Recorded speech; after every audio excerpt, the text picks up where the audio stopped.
Welcome to the School of Education at Baylor University. Here at Baylor, we are preparing leaders, impacting the world, and shaping the future. For over 100 years, we have been equipping and training leaders to serve in and out of classrooms as teachers, superintendents, psychologists, health education professionals, academics, scholars, and more. The Baylor School of Education offers 14 different majors as well as 6 minors and concentrations in education. With more than 50 full-time faculty members, the school's growing research portfolio complements its long-standing tradition to excellence in teaching and student mentorship. Our spaces are designed to support creative lesson plan development. Classrooms, like the Mathematics Education Lab, aim to improve teaching and learning and student improvements. Students spend 5 to 6 semesters teaching in local schools. Hands-on training prepares them for the teaching profession. The Learning Resource Center provides activity kits, teacher guidebooks, textbooks, periodicals, and more to help with lesson planning and support our curriculum. The Impact Living Learning Center is a residence hall steps away from your classes in the School of Education.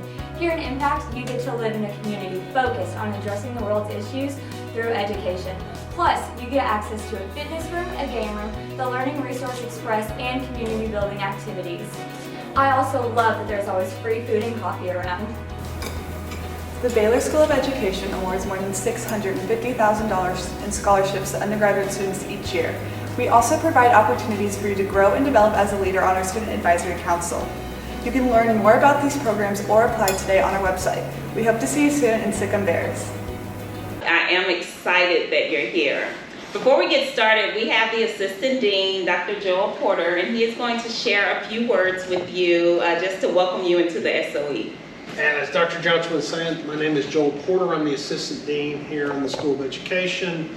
My area handles specifically more student services type things, so like advising. So forgive me if I don't remember you personally, but I may have advised some of you already, either myself or Ms. Rosnas. So if it was with me, I hope it went well. So I hope there's no hard feelings. So we handle advising. You'll get advised by us every semester. You'll actually get an email probably into September, first part of October to sign up for advising and for the spring. Also, we are there to provide any type of services or support you may need. So if you have questions about anything, you can come to us and ask. I've been at Baylor this time 23 years. Ms. Rosnas was born and raised in Waco and has worked here, so we have lots of knowledge about the area, about Waco. So if you need to know where to get your car worked on, I can tell you that. I can give you options. My story I tell is I had a dad call me the first part of February one year, and he said, "Dr. Porter, you said we could call for any reason." And I said, "Absolutely." He goes, "Valentine's is coming up, and my wife said I better get my daughter some flowers. Where's the best flower shop in Waco?" So I said, "Well, I can't advocate one over the other, but I can give you like 3 that I was glad he called because it reminded me I need to get my daughter and my wife some flowers too." So, but we do. You're part of our family, and we want to be supportive. We want to make sure that you're getting your needs met, and that if you have questions or concerns, be it about Baylor classes or where to get your car fixed or where to get the best flowers in town, we can provide that for you as well. So if you've got questions this summer, I know I told you if I advise you, do not hesitate to reach out to me. By far and away, the prime best way to get in touch with me is through email. I'm going to say 1, 2, 3, and now when you hear the word 3, then you clap. So are your hands free? All right, 1, 2, 3. That was horrible. No, there's 3 claps. 1, 2, 3. One more time, because you got to try, and it needs to sound really strong because we are a small but mighty group. 1, 2, 3. Excellent. So anytime you hear me say 3, you clap 3 times. Is that a deal? All right, very good. So a little bit about me. I work here in the School of Education as the Associate Director for Undergraduate Recruitment and the First Year Experience, which means I work with you as prospective students and then throughout your undergraduate years with different programming and leadership opportunities. Very first question, how many of you are on the Student Advisory Council? Yes, what's your name?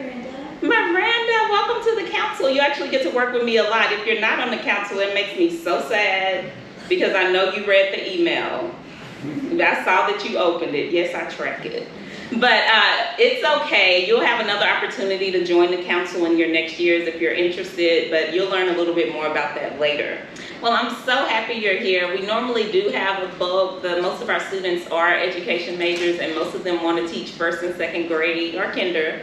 So, but the great thing about the program is that you're going to get to experience those upper level elementary grades as well, so you'll really get to determine what you want to teach when it's time to go into the field. So, because you've actually seen the video and you've learned a lot about the SOE, I am formatting this in something like a Q&A session. I'm going to share with you common questions I get from students just like you every year. And then at the end of this session, you'll be able to ask me whatever questions you may have. And so, some common questions and things you can do to be successful while you're here. Very first question I always received is, how big are the classes? So everyone take a look around. This is actually a classroom too, and there's a chance that you might end up in a lecture-like hall with a lot of seats and a lot of students. So you have to really determine where you're going to be most successful. If it was me, I would probably end up in the back, but I still made it. However, but choose where you can focus and you'll be able to learn. But when you take your education classes, you will average about 15 or fewer students in class with you. So you're going to really get an opportunity to create those relationships with your classmates as well as with your faculty as you're matriculating throughout your undergraduate years. So education classes, 15 students or fewer. So how do you transition to become a teacher? The very first thing, you all registered for classes and you are in a class called Introduction to Teaching. Is that correct? Shake your head one time, very good. Now, in this class, we're going to teach you strategies for working with students, and then we're going to send you out into the field and you are going to be teaching students in a one-on-one or a small group setting. And in order to do that, you have to learn how to write a really good lesson plan. And that's going to be the first thing to shape your mind into becoming a teacher when you're starting to think about how other people process information and learning, and you're going to take that and actually implement it with students. So that's going to help you as you transition, because I know a lot of times there's a little anxiety when you think about, I was just in high school, now you expect me to teach somebody something else. But we are going to help you with that transition through different programming as well as what you're learning in class. So you actually go to the schools quite often in this program. You will be in schools at least 5 semesters of the 8 semesters you're here at Baylor. Freshman year, sophomore year, you'll have some type of field experience. It could be at like a Boys and Girls Club, an after-school program. But then junior year is when it becomes really intense, because you become a teaching associate and you're in classes the very 4 days a week, working with small groups of students, getting an opportunity to teach whole class instruction, doing observations. Your secondary, it'll look a little bit different. But that's when you're really going to immerse yourself in that classroom environment and the culture of what it means to be a teacher. And then as a senior, I ask everyone this question. Have you ever had a student teacher in your class? Oh, okay. Now, those of you who shook your head, yes, were you nice? Oh, that's a real question, because you know you reap what you sow, and it's just a joke. But as a senior, you will be an intern, and you intern for a full academic year, which means you're there from the end of August till about the end of April, and you're teaching 4 days a week, and you follow the campus schedule. So if it's a 7 to 3 campus, you're there from 7 to 3. If your mentor teacher has duty, you have duty. If they're in professional development, you're in professional development. But you are working and teaching 4 days a week. And then on Fridays, you become a Baylor student again and you're back on campus. But that intern year experience is what is so unique about this program, and it's going to give you that step above the other students who will be graduating and looking for those jobs with you. But you will, because you go out into the schools a lot, someone has to coordinate that experience for you. And you will not have to call the schools. Everyone say OPP. OPP. Say it with a little more energy. OPP. OPP. The Office of Professional Practice will become one of your best friends on campus. They are going to coordinate field experiences for you. When it's time for you to get certified, you actually have to work with the OPP staff, so they are going to do everything to help you get into those classrooms, as well as get into your official classroom when it's time for you to graduate. So OPP is something I want you to remember, the Office of Professional Practice.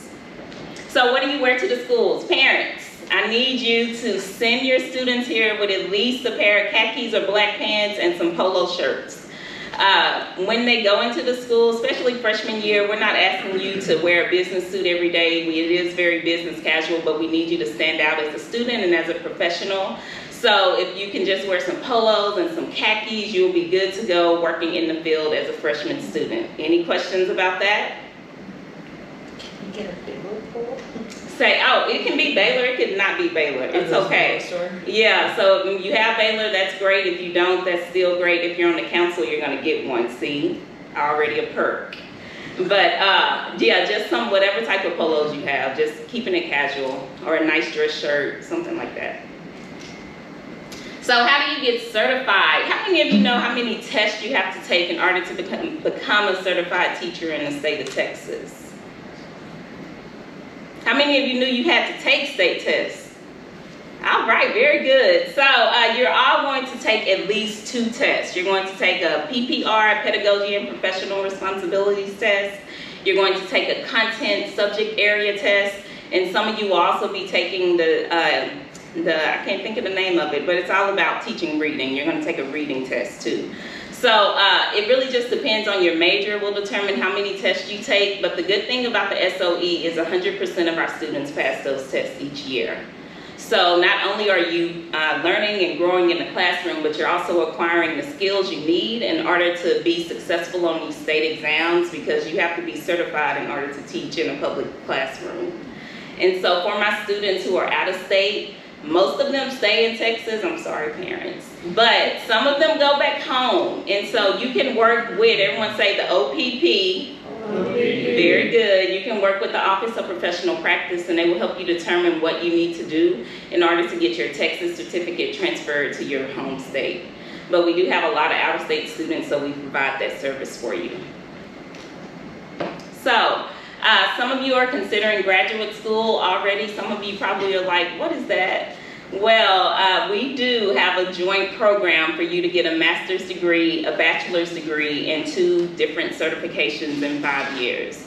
So if that is something that you're interested in, you wouldn't have to make that decision until junior year.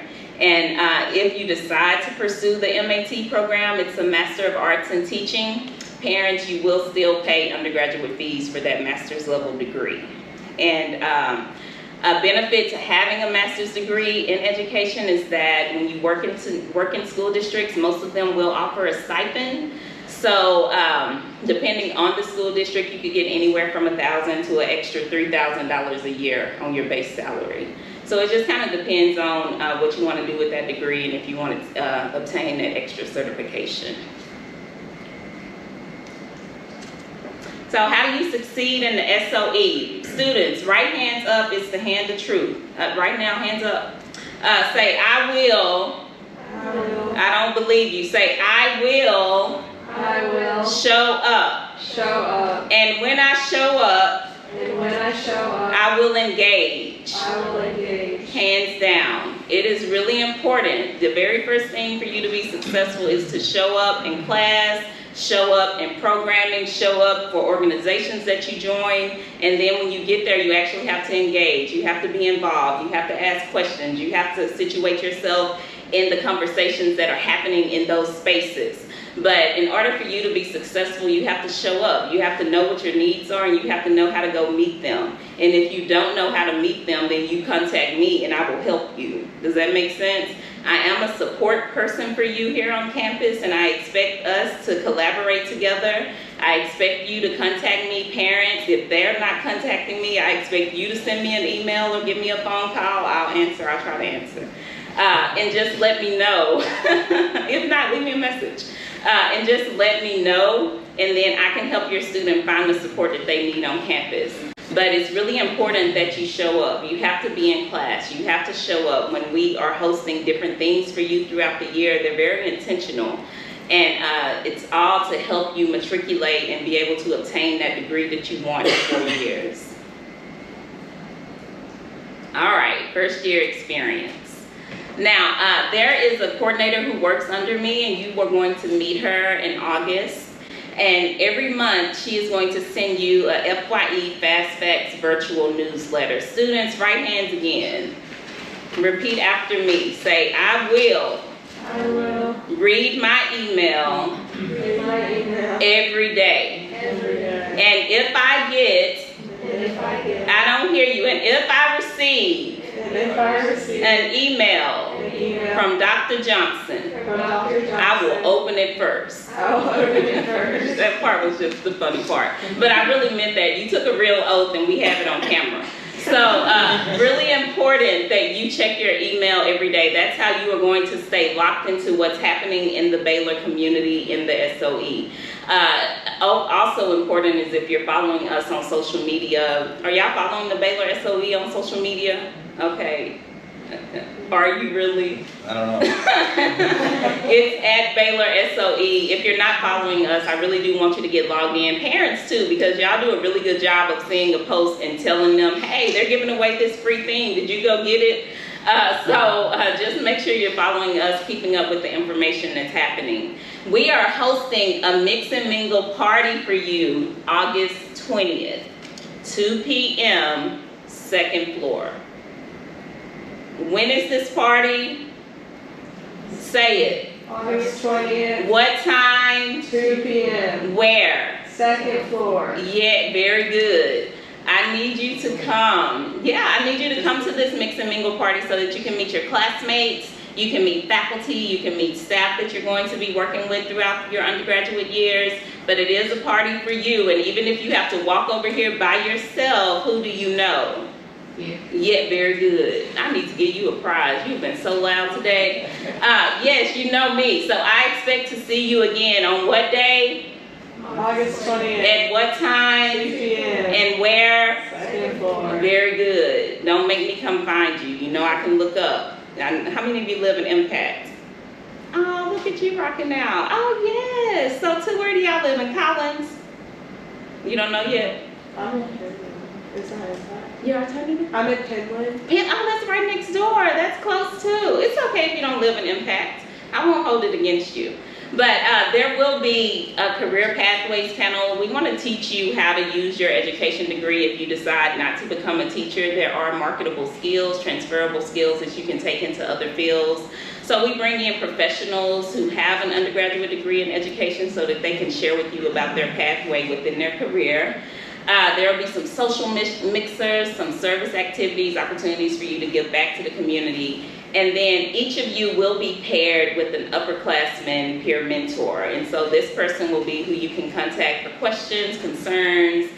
Y'all will have lunch. They will contact you in August and ask for your cell phone number so that they can text you and y'all can set up a time to meet. So just be really intentional about working with your peer mentor and checking your what? Email. Who said that? One more time. What are you going to check? Email. I don't know if I believe you. Do we need to retake the oath? Right hands up. I will check my email every day. And if, I'm just playing, you have to say that second part. But there will be a peer coach program, and you're going to learn about all of this first via email, and then you're going to branch out and actually start meeting face to face. So, are there any questions I can answer about anything you've heard so far?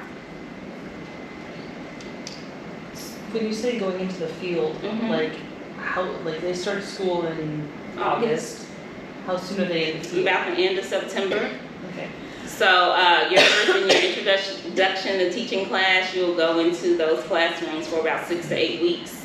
You start about the end of September, beginning of October, and we're going to host a panel of upperclassmen students for you to come in and share with you some strategies to be successful in the field. So we partnered with the instructors of that first year experience class to make sure that we have that event like a week prior to you going in. Does that make sense? And if you attend, anytime you attend any of our events, we try to give you some SOE swag. So we have our little Teach Bears that are going out this year. Hope you like baseball caps because we have the cutest caps, like a camo one and then like a tan one. So, but you only get them when you come to events.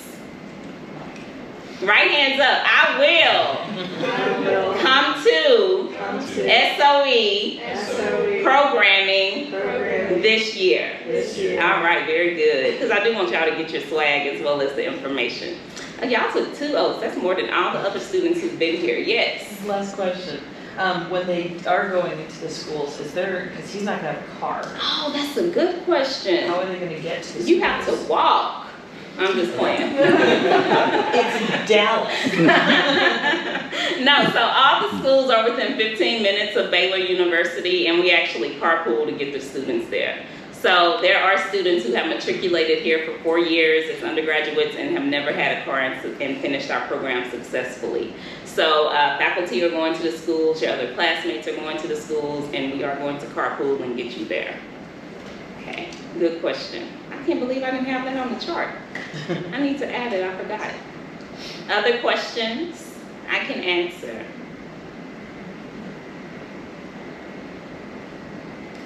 Yeah. Does the SOE have any specific recommendations on computer equipment? Oh, no, just whatever you like. If you like a Mac, bring a Mac. If you like HP, any other, just whatever you want. But it is helpful to have some type of computer, so hopefully you can bring a laptop or something, but try to have something, but it doesn't matter what it is. Yes, ma'am. Does this major lend itself to the study abroad? Yes, it does. So you have some options. As a sophomore student, you take a course called Social Issues and Education. And so this is our only fully funded trip. And if you're elected to get into a special section of this course, you take a spring break trip to Mexico. You get to work with students. You get to explore the country and the culture and things like that.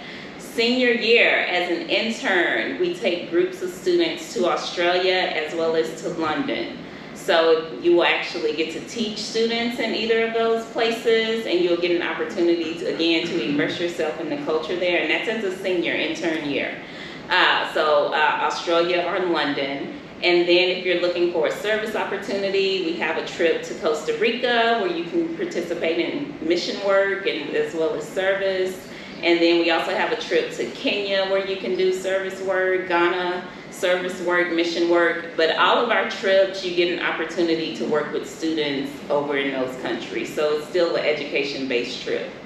How do you recommend pursuing that? Which one, any of them? Or, I mean, just starting the process. Is that something that needs to be dropped when you meet with your advisor that you're looking, or, you know, at the end of your year, your freshman year? Okay, so I'll tell you what we do. We host a study abroad fair for education majors, and we bring in all of our representatives who host those trips. So that'll be the first thing. Come to the study abroad fair, get more information, and find out which trips you're really interested in. Because if you don't get into the Mexico social issues trip, you actually have to pay for the other trips yourself. You wouldn't have to make a decision about those trips until they're coming, like Australia and London. That's not until senior year, so you would just have to plan in advance. And when the email goes out about signing up for that trip, then you need to show up to that meeting so that you can know everything you need to do in order to take that trip that November. Does that make sense? But emails go out when those trips are approaching from the sponsors, and then they have to come to those meetings and get the information. But you have time. Other questions? Does Baylor require like community service from their students? My oldest one goes to Grand Canyon University, and he has to do a set number for his. I think it's because of his the scholarship he has. Mm-hmm. Do you guys require certain numbers of that? Yeah. Actually, there are certain scholarships where students would have to do service. So it really just depends. Yeah, not necessarily in the SOE specifically, but there are scholarships that some students are on where they will have to participate in service in order to keep those funds. And if that happens to you, I do sponsor students in the SOE who need a sponsor for that, so just let me know. Other questions? Y'all have really good questions. Yeah. So if we're still kind of deciding what age range, like elementary versus middle or secondary, are there opportunities to be in different classrooms? Yes, there are opportunities. Kind of depends on your certificate level. Elementary is grades EC through 6. Middle grades is 4 through 8, and secondary is 7 through 12. So depending on your certificate levels, we get you in the lower grades as well as the upper grades. Other questions? What's your favorite thing about the SOE? My favorite thing about the SOE is I like the students, actually. Before I came here, I worked in, did I tell you I used to be a teacher? No? Yes, maybe? Oh, I didn't. So I taught 6th, 7th, and 8th grade language arts, but not in that order for 4 years.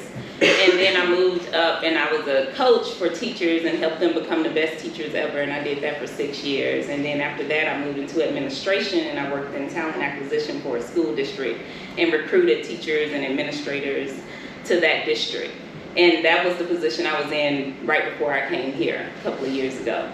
So, and when I came here, I didn't know what the dynamic would be like working with those students because I had taught college level students before, but you know, it's different when you come in full time and just do you get an opportunity to really build those relationships and how often do you see them? And I've just learned like the SOE student is very unique. Like my very first meeting with a group of students, I'll never forget this. I was about to share with them some really important dates that I wanted them to keep.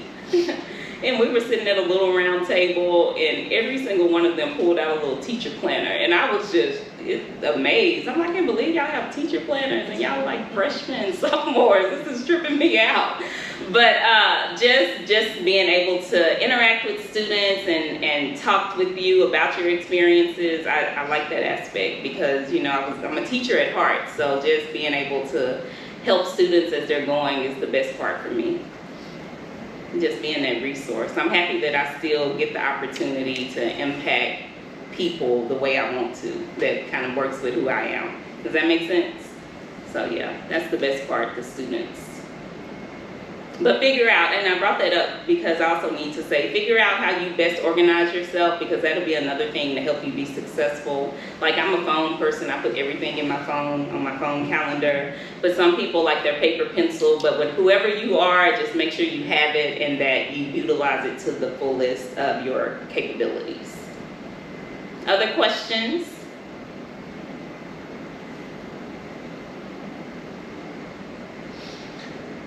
If he's doing secondary in mathematics, when he goes into the classroom, what would he be like as a freshman? Where will he be? Either a middle school or a high school. Okay. Yeah, I don't know yet, but one of those because his certificate area is grades 7 through 12, and 7th and 8th is a middle school. But he'll get an opportunity to see both, like middle and high. And we do need more middle school math teachers, so don't count them out. 8th grade was my favorite grade to teach. They're pretty cool people. What? You must have been a horrible, I'm just playing. It's just a joke. It's a joke. I'm doing kind of funny. But no, middle school, we actually need, and so let me just get on my soapbox and then I'll jump right back out. We actually need more middle level students who want to pursue education for middle grades, just because we're losing middle grades teachers. Our program here is actually really small, so we're trying to find more students interested in teaching 4 through 8. So if that's something you think you might have a heart for, just, you know, talk to me later or sometime during the year and we can talk a little bit more about what it looks like to be a middle grades teacher. It's not that bad. It sounds scary, especially 7th grade. I mean, they're a little quirky. But once you get in there, you immerse yourself with them, you start to blend. But if you get an 8th grade, you'll love it. And 6th grade, especially my elementary majors, when I taught 6th grade, I was like, oh my gosh, these are the sweetest little kids I've ever met. So they're still, you'll still get that opportunity to be with someone just, you know, full of that heart and spirit for learning. So just don't count out middle school. Other questions?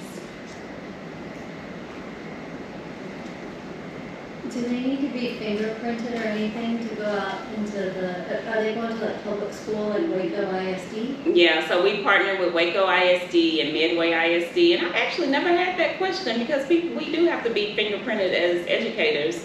I think before your, maybe before your intern or TA year, I have to ask. Let me ask the OPP because that's a good question, and I'll get back to you. Because yeah, when you get certified, you will have to be fingerprinted. So that's a good question. Anyone else?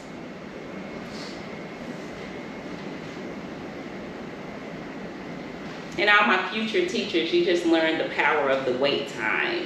Because when you give people time to think, they actually might pop in with a question. So that's why you never rush from when you're teaching. You have to chunk that time. You have to ensure when you ask a question, you give your students time to process and think, because that's when you'll start to see those hands pop up, or they'll write a little question on their little sheet of paper and put it in the little, you know, you'll learn those strategies. But yeah, the power of wait time.